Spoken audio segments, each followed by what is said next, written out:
May mga araw talaga na sarap kumain ng mango float, lalo na yung maraming mangga at super creamy pa. Kaya ngayon, tuturuan ko kayo paano gawin ang pinakamasarap na mango float. So una guys, naglagay kami ng dalawang 250 ml all-purpose cream sa bowl. Pagkatapos, lagyan din natin ng isang 300 ml na condensed milk. Kayo na po bahala nung brand na gusto nyo, okay lang yan. Sa itong part guys, if meron kayong mixer, sa mixer nyo i-mix. Pero if wala, okay lang yan, waste lang gagamitin. O ano meron kayo, ayos lang yan. After ilang minuto sa pag-mix nyo guys, pag nakuha yun na to na texture, ready na to. Now guys, mag-slice na tayo ng mangga into 3 parts. Kayo na po bahala anong style na gusto nyo. Pero yung ginawa namin, sinuli talaga. Sa isang peraso ng slice, hinati pa namin ito ng 3.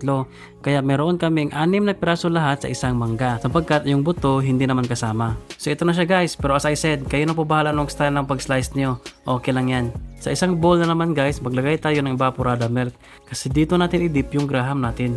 Pagkatapos guys, ilagay na natin yung graham sa malaking bowl o may mga food container kayo dyan, ayos na yan. Ito na yung first layer natin guys. Cover nyo lang lahat ng graham. Pagkatapos, yung cream na naman. Same process pa rin guys. Ayusin nyo lang yung paglagay para balance and smooth.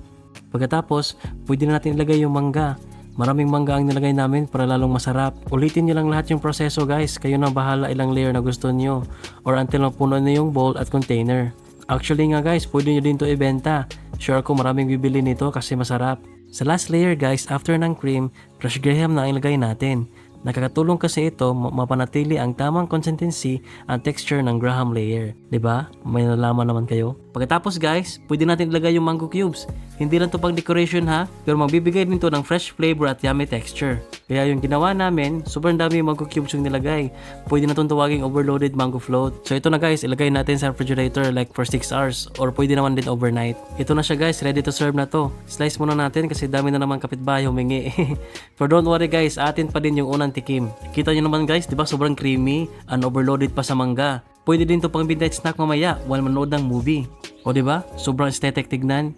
Pwede na to ilagay sa mga restaurant at ibenta. Hi guys, ang gwapo ko ngayon. Taste na natin. Pagtikim mo guys, no joke, grabe, sobrang sarap. Fresh na fresh yung taste niya. Sakto din yung sweetness, sobrang balance talaga. So till next time naman guys, follow for more.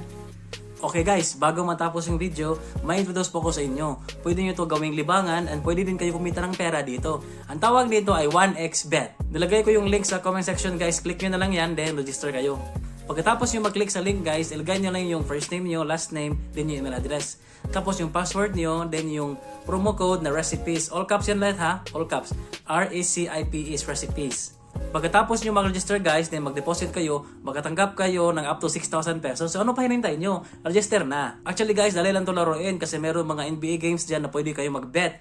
Meron din itong Mines, Lucky Clover at dami pang iba. So paano ba mag-deposit? Click nyo na lang yung deposit sa ibaba. Then makita nyo dyan, GCash, Pimaya at marami pang iba. So ano ba hinintay nyo? Mag-register na kayo, then gamitin nyo yung code RECIPES. RECIPES. Bawal po to sa mga bata guys ha, para lang to sa atin. And good luck guys. Till next video po.